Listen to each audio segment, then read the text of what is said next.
Guys आजच्या टॉपिकमध्ये काहीच नाही गाईज. याचं रिझन हे आहे की बघा, मी ऑफिसला गेलो होतो बट मला आज वेळच नाही मिळाला. सो त्यामुळे मी आज ब्लॉगच काढला नाही. काढला होता बस अर्धाच काढला होता. त्यानंतर मग मी विचार केला, म्हटलं यार अर्धाच ब्लॉग झाला, आता काय करू. तर मग मी विचार केला की घरी आलो आहे आता मी. सो मी असंच बसून होतो, म्हटलं विचार केला की आता काय करायचं, मला उद्या एक व्हिडिओ अपलोड टाकायचा आहे म्हटलं.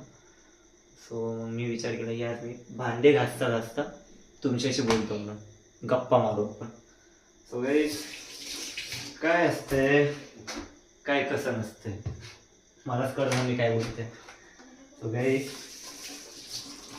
त्या दिवशी पतंग वाजवला, कसा वाटला तुम्हाला व्हिडिओ कमेंटमध्ये नक्की सांगा तुम्ही. आणि काही नाही काही भांडे घासत आहोत आम्ही. विषय हे झाली, इच्छा झाली की ट्रायपॉड लावू म्हटलं आणि तुमच्याशी गप्पा मारू म्हटलं.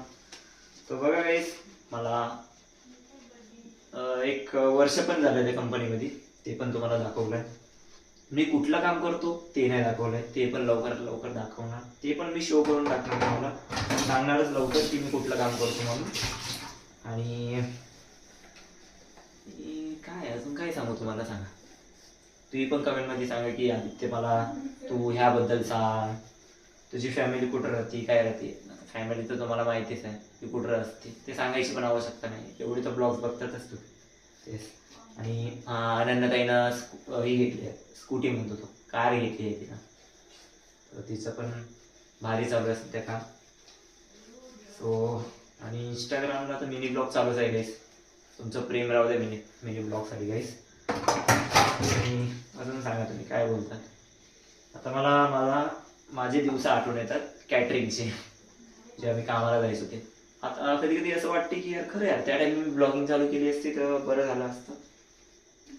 बट जे काय होते ते चांगल्यासाठी असतं, ते त्या टाइम चालू नाही केलं होतं मी. आता काय करायचं. बट मी माझे एक ब्लॉग आहे की मी ऑर्डरला गेलो होतो एक बार हंशसोबत. हंश म्हणजे माझ्या मावशीचा मुलगा, त्याच्यासोबत गेलो होतो मी त्याला घेऊन. मस्त आम्हाला त्या ऑर्डरवर मजा झाली होती. अजून एक मी पुण्याला यायच्या पहिले पण एक ब्लॉग केला होता ते. अजून तुम्ही सांगा तुम्ही कसे आहात, माझे ब्लॉग कसे वाटतात तुम्हाला कमेंटमध्ये सांगा. काही चुकी होतात त्या माझ्यामध्ये ब्लॉगमध्ये ते पण सांगा. आणि माझी बोरिंगशी लाईफ कशी वाटतात ते सांगा. तुम्हाला बोरिंगच वाटणार की मी डेली रुटीन दाखवतो तेच एकच एक tea break lunch break tea break lunch break tea break lunch break, घरी आलो सध्या हेच चालू आहे. तेच मी माझ्या यानं खूप प्रयत्न करतो की तुम्हाला दाखवायचा. तेच माझे डेली ब्लॉग राहतातच तेच, मी माझ्या यानं पूर्ण प्रयत्न करतो मी तुम्हाला सगळ्या माझं डेली रुटीन दाखव. म्हणजे मी एक सांगतो एक माझी गोष्ट बघा, मी ज्या दिवशी ब्लॉग नाही काढला ना, मी सांगतो म्हणजे अर्धा दिवस पण गेला ना, समजून घे आज मी काढला होता आणि अर्धा दिवस तर गेला, त्या अर्ध्या दिवसामध्ये मी काहीच नाही काढलं. तर कसं असते मला ना आता असं झालं माहिती आहे का, मी ब्लॉग नाही काढला ना मला वेगळंच वाटते. म्हटलं आज अपलोड का नाही केलंय मी, खरं मला वेगळं वाटते. इंस्टाग्रामला काय अपलोड नाही केलंय मी, युट्यूबला काय अपलोड नाही केलं तर मला लय वेगळं वाटते. म्हणजे रोजचं आता हे झालंय ना, हॅबिट झाली आहे की डेली आता अपडेट राहायची. डेली आपल्याला एक नवीन काहीतरी म्हणजे जीवनाची सुरुवात म्हणजे आपल्या दिवसाची सुरुवात कशी करायची तेच. माझ्या दिवसाच्या सुरुवातमध्ये तेच राहणार, गुड मॉर्निंग गाईस, अद्रक लसण tea break lunch break poha खायला आलो तेच तेच. पण मी पण चेंजेस करतात सध्या जॉब आहे म्हणून त्यामुळे गाईस. आणि माझी जॉब पण तशी आहे, मला काही फोन अलाउड नाही आहे. मला फोन अलाउड राहिला असता तर मी खूप काही गोष्टी दाखवल्या असत्या तुम्हाला. बट मी माझ्या यानं प्रयत्न करतोच की अंदर तर घेऊन जाऊ नाही शकतो मी फोन, फ्लोअरवर अलाउड नाही आम्हाला फोन. तर त्यामुळे गाईस अशी असतात माझे ब्लॉग्स. सो कमेंटमध्ये सांगा तुम्ही कसे वाटतात आपला.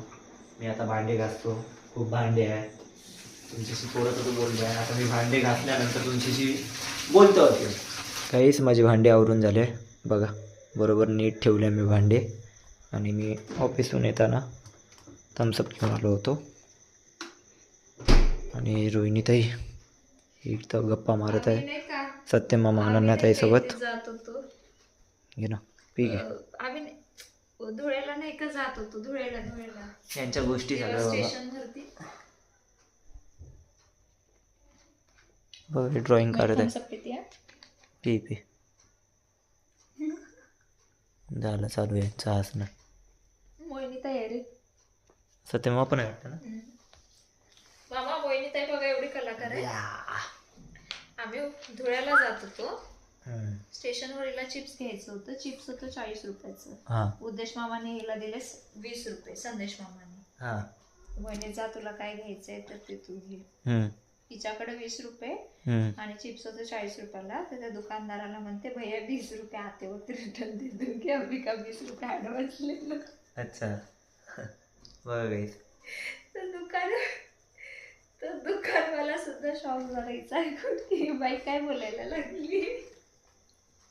कुठं आपण धुळेला जात होतो ना. तर दुकानवाल्याला होते भैया ये डिपॉझिट 20 रुपीज ले लो. धुळेला जात होतो ना आपण. आते वरती रिटर्न दे दूंगी. त्या धुळेला जात होतो ना. ये ऍडव्हान्स ले लो. संदेश मामा से दे दे की काय होतं. तर गाईस असं प्रकार भांडे वगैरे आवरून झाले. उद्या परत ऑफिसला जायचं आहे की.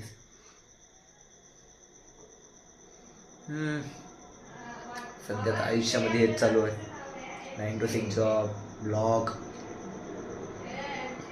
मजा येते. फक्त 9 to 6 मध्ये कोंडलंय म्हणे वाटते. म्हणजे एक असं वाटतं एका रूममध्ये पॅक केलेलं असं वाटतं ते 9 to 6 मध्ये. हां जॉब करत होती चांगली गोष्ट आहे. तर ते पूर्ण पॅक वाटते ना. जाऊ द्या चालू तर आहे बरोबर. चला गाईस एक छोटासा ब्लॉग होता तुमच्यासाठी आजचा. असंच इच्छा झाली की तुम्हाला अशाच गोष्टी सांगू म्हटलं. सो ब्लॉग इथं सेंड करतो. ब्लॉग आवडला असेल लाईक करा, शेअर करा, कमेंट करा. तुमचं प्रेम असंच राहू दे. Good night and bye.